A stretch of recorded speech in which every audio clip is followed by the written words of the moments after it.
Hyderabad Basavatarakam cancer హాస్పిటల్లో mobile cancer screening bus ను నందమూరి బాలకృష్ణ ప్రారంభించారు.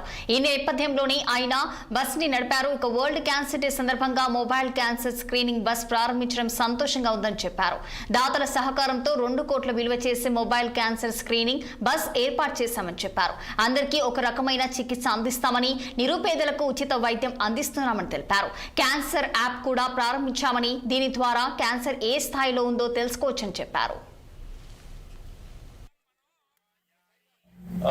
జరుగుతున్న మార్పులను బట్టి ఎక్కడికక్కడ రోగులు కూడా వైద్యాన్ని సానుకూలంగా వాళ్ళకి అందరికీ అందేటట్టు ఈనాడు ఇక్కడ బ్రాకిథెరపీ ఏదైతే ఇదివరకు ఆపరేషన్ థియేటర్స్ సపరేట్గా ఉండేవి, అలాగే వాడికి రేడియో యాక్టివ్ మెటీరియల్తో ట్రీట్మెంట్ చేస్తుండేవాళ్ళం. ఇప్పుడు అట్లా కాకుండా శాఖ ఏదైనా అక్కడికి ఆపరేషన్ థియేటర్ తీసుకెళ్ళడం అలా జరుగుతుండేది. అట్లా కాకుండా అక్కడే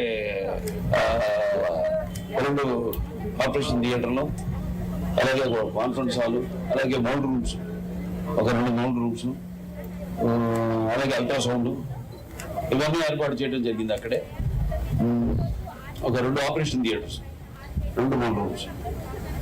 అలాగే ఈనాడు మళ్ళీ ఈ యొక్క క్యాన్సర్ స్క్రీనింగ్ ప్రివెన్షన్ బస్సుని ఈనాడు ప్రారంభోత్సవం చేయడం జరిగింది.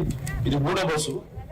అసలు దేశంలో మొట్టమొదటిసారిగా ఈ యొక్క క్యాన్సర్ ప్రివెన్షన్ స్క్రీనింగ్ అసలు మొదలుపెట్టింది Basavatarakam Indo American cancer hospital and research institute 2007లో.